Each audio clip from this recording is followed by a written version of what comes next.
অভয়াকাণ্ডে প্রতিবাদ ফের 3 চিকিৎসককে তলব করল পুলিশ।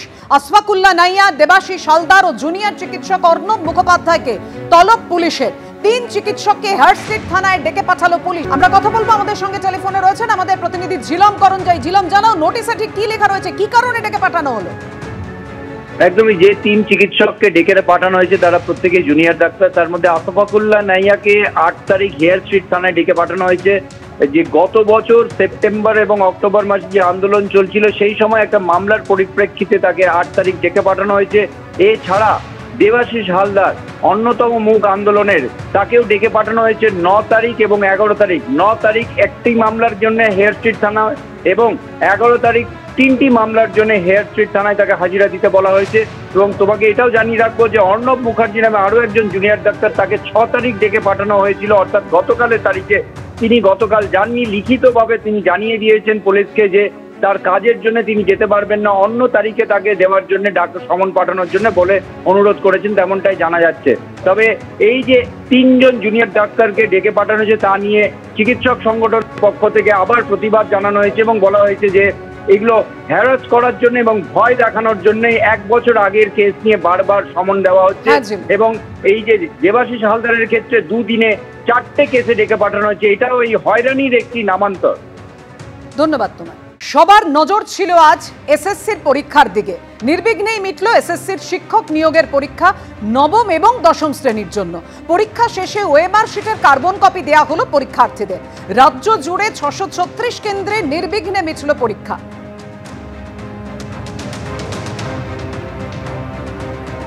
যাদবপুর বিদ্যাপীঠ, গড়ফা, কাকদ্বীপ, কোচবিহার, জলপাইগুড়ি, বারাসাত এসএসসির তরফে গতকালকেই জানানো হয়েছিল যে একেবারে কড়া ব্যবস্থার মধ্যে দিয়ে আজকের পরীক্ষা হতে চলেছে। চ্যালেঞ্জ ছিল এসএসসির কাছে আজকের এই পরীক্ষা কতটা সুষ্ঠু, কতটা নিষ্কলঙ্ক হয় আজকের এই পরীক্ষা, যে কথা চাকরিহারারাও বলেছেন।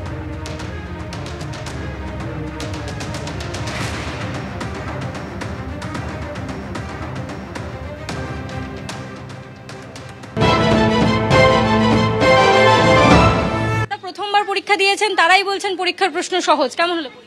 মোটামুটি হয়েছে, কিন্তু ইজি ছিল কোয়েশ্চেন, তো প্রিপারেশন নিলে আই থিঙ্ক ভালো হতো। মোটামুটি হয়েছে। কেমন হলো পরীক্ষা? कैसा हुआ मैडम?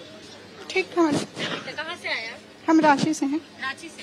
रांची से पहली बार बंगाल में एग्जाम देने के लिए आए? जी मैडम। अच्छा हुआ? हाँ। কেমন হলো পরীক্ষা? ভালো, খারাপ না। প্রশ্ন কেমন ছিল? প্রশ্ন সোজাই লাগলো, যেহেতু আমি ফিজিক্যাল সায়েন্স, ফিজিক্সটা একটুখানি অসুবিধা হলো। এর আগে পরীক্ষায় অ্যাপিয়ার করেছিলেন? 2016 ক্যান্ডিডেট। 16 ক্যান্ডিডেট। আচ্ছা, 16তে পরীক্ষা দিয়েছিলেন, আবার আজকে পরীক্ষা দিলেন, কি কি ফারাক বুঝতে পারলেন?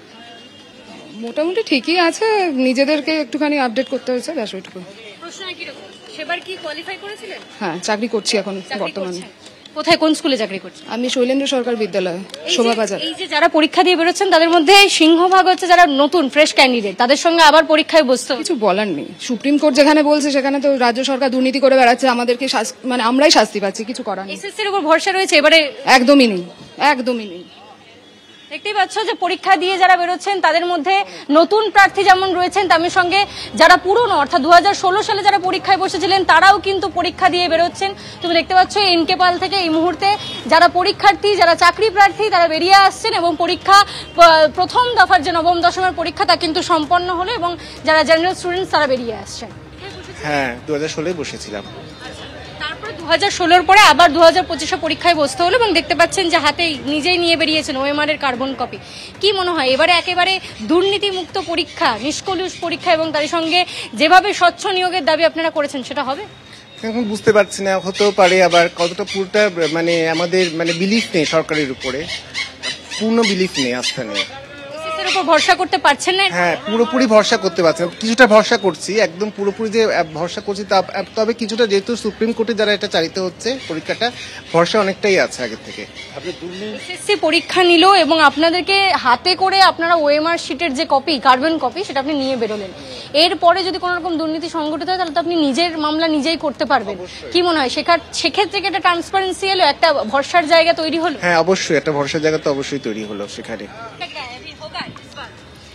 इस बार होना तो चाहिए, उम्मीद है अच्छा गया है यार। भरोसा है एसएससी पर? हाँ, भरोसा है। इस बार तो ओएमआर शीट भी दे रहे हैं, क्या लग रहा है कि इस बार कोई घोटाला नहीं होगा? नहीं, उम्मीद तो है कि नहीं होना चाहिए ये घोटाला। ट्रांसपेरेंसी रहेगी? ये ट्रांसपेरेंसी तो होना चाहिए। कैसा गया एग्जाम? एग्जाम अच्छा गया। क्वेश्चंस कैसे थे? क्वेश्चंस ठीक थे, थोड़ा टफ था लेकिन ठीक था क्वेश्चन। প্রশ্ন ছিল, ভালো প্রশ্ন ছিল। এরপর 11 12 অ্যাপিয়ার করবেন? অ্যাপিয়ার করবো।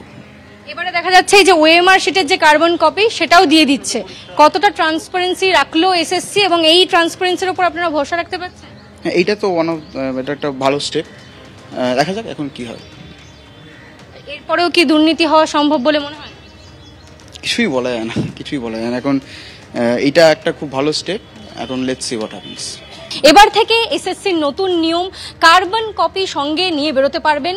ওএমআর শিটের যে কার্বন কপি তা চাকরি প্রার্থীদেরকে দিয়ে দেওয়া হবে। আমাদের সঙ্গে রয়েছেন দুজন চাকরি প্রার্থী যারা পরীক্ষা দিয়ে বেরোলেন এসএসসি, তাদেরকে জিজ্ঞেস করব এবারে ওএমআর শিট যে কার্বন কপি সেটা আপনারা হাতে নিয়ে বেরোচ্ছেন, 10 বছর এর স্ক্যান্ড কপি জমা থাকবে এবং 2 বছর পর্যন্ত সংরক্ষিত করা হবে এবারে এই যে হার্ড কপিগুলো। কি মনে হয় এবারে আর কোনো দুর্নীতি সম্ভব?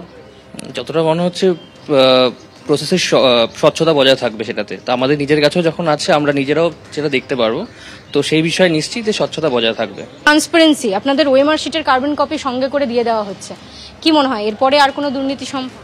আশা করা যায় না, সেটা দুর্নীতি আশা করা যায় না। তবে ইন্টারনালি কিছু হচ্ছে কিনা সেটা তো আমরা বলতে পারবো না। তবে আমরা আমাদের মতো এক্সাম দিয়েছি, দেখা যাক, লেটস সি।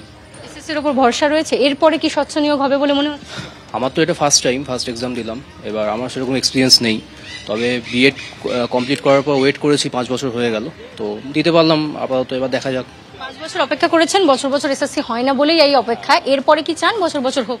অবশ্যই, প্রত্যেক বছর হোক সেটা চাই, স্বচ্ছভাবে হোক সেটাই চাই। পরীক্ষা দিয়েছেন, উত্তরপত্রের যে কার্বন কপি তা সঙ্গে নিয়ে বেরিয়েছেন, এবার স্বচ্ছভাবে নিয়োগের দাবি তুলছেন নতুন চাকরি প্রার্থীরা। ক্যামেরা প্রতীক রায়ের সঙ্গে ঐশী মুখোপাধ্যায়, এবিপি আনন্দ, কলকাতা। পরীক্ষার্থীদের বক্তব্য আপনারা শুনলেন, আশা আশঙ্কা দুই কোথাও রয়েছে তাদের মধ্যে, তবে তারা যেটা স্পষ্টতই বলছেন যে স্বচ্ছভাবে এবারের নিয়োগ প্রক্রিয়া হোক। সফলভাবে মিটল এসএসসির পরীক্ষা এবং জানে পোস্ট করেছেন শিক্ষামন্ত্রী, আর সেই পোস্টে শিক্ষামন্ত্রী লিখেছেন 636 কেন্দ্রে 3.5 লক্ষ প্রার্থী পরীক্ষা দিয়েছেন, সব পরীক্ষার্থী এসএসসি। স্কুল শিক্ষা দফতরকে অভিনন্দন, স্বচ্ছতা ও কড়া নিরাপত্তায় পরীক্ষা হয়েছে, পোস্ট শিক্ষামন্ত্রী। আর কলকাতা থেকে জেলা বিভিন্ন জায়গায় আজ সকাল থেকে একেবারে পরীক্ষা কেন্দ্রের যে ছবিটা ধরা পড়েছে, নিরাপত্তার কড়াকড়ি ছিল, কয়েক স্তরীয় নিরাপত্তার বন্দোবস্ত ছিল এবং একই সঙ্গে একেবারে কড়া চেকিং এর মাধ্যমে পরীক্ষার্থীদের পরীক্ষা কেন্দ্রে প্রবেশ করতে দেওয়া হচ্ছিল।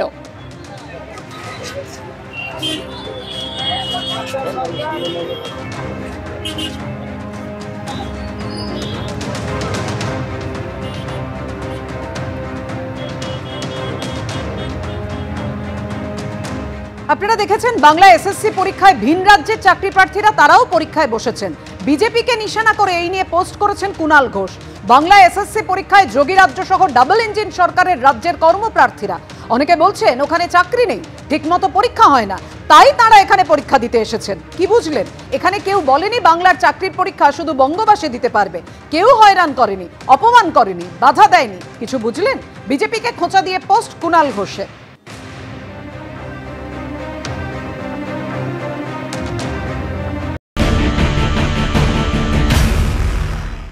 এরা সারা ভারতবর্ষ জুড়ে পরীক্ষা দিয়ে বেড়ান। যেমন একদল মানুষ ছিলেন না, সিনেমা হয়েছিল রুদালি, বিভিন্ন জায়গায় কেঁদে বেড়ায়, হতে পারে এরা পরীক্ষা দিয়ে বেড়ায়, এগুলো দেখানোর জন্য তৈরি হয়েছে। আর যদি অন্য রাজ্য থেকে এরকম 2-4টে মানুষ তো আসতেই পারে, ভারতবর্ষ থেকেই এসছে, পাকিস্তান থেকে আসেনি। উত্তরপ্রদেশের মানুষকে, মধ্যপ্রদেশের মানুষকে যদি এভাবে ঘৃণার চোখে দেখা হয়, তাহলে এরাও কিন্তু ওই রাজ্যে ঘৃণাই দেখাবে। উত্তরপ্রদেশে যখন পরীক্ষা হয়, আমরা তো দেখি ওখানকার স্টেশনে, গোরখপুরের স্টেশনে গিয়ে লোক শুয়ে আছে বাঙালিরা, সেই ছবিও তো দেখেছি। এটাকে রাজনীতিকরণ করা হচ্ছে। এই ছেলেগুলো, সোনাল বাবুকে অনুরোধ করবো, এই ছেলেগুলো আবার যেন না গিয়ে বলে যে আমি 53 পেয়েছিলাম, আমাকে 7 করে দিয়ে, যে 7 পেয়েছিল বৃষ্টি মুখার্জি তাকে 55 করে দেওয়া হয়েছে। বলবে, ও যেন না গিয়ে বলতে পারে ওখানে অঙ্কিতা অধিকারী বলে কেউ একজন পরীক্ষা দিতে এসেছিল, মন্ত্রীর মেয়ে, তাকে পাওয়াতে গিয়ে আমায় কেটে দেওয়া হয়েছে।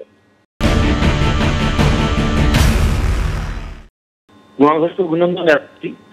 একদিন ওনারা পশ্চিমবাংলার পরীক্ষার্থীদের কাছ থেকে পয়সা খেতেন, এখন ওনারা উত্তরপ্রদেশের পরীক্ষার্থীদের কাছ থেকেও পয়সা খাওয়ার সুযোগ পেয়ে গেছেন। তৃণমূল কংগ্রেস জাতীয় দল, ওরা জাতীয় পর্যায়ে চুরি করার একটা সুযোগ পেয়ে যাচ্ছে, এর ফলে ওদেরকে অভিনন্দন।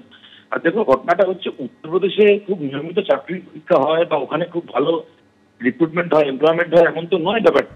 পশ্চিমবাংলায় যে টাকা নিয়ে কোটি কোটি টাকায় চাকরি বিক্রি হয়েছে, যার ফলে একটা গোটা প্যানেল বাতিল করে যে চুরি করেছে এবং যে চুরি করেনি উভয়কে একসঙ্গে আদালত পথে বসিয়ে দিয়েছে, এই সত্যিটা তো মিথ্যে হয়ে যায় না। তো পশ্চিমবাংলায় তৃণমূলের যে চুরি, তৃণমূলের যে পাপ, চাকরি বিক্রি করে ওদের মন্ত্রী থেকে শুরু করে মন্ত্রীর বান্ধবী থেকে শুরু করে একটার পর একটা কমিশনের মাথা, তারা সবাই একসঙ্গে জেল খাটছে।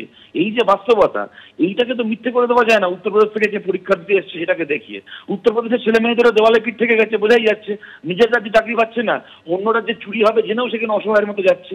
কিন্তু তাদের এই অসহায়তাও তো তৃণমূল কংগ্রেসের চুরির ব্যাখ্যা হতে পারে না।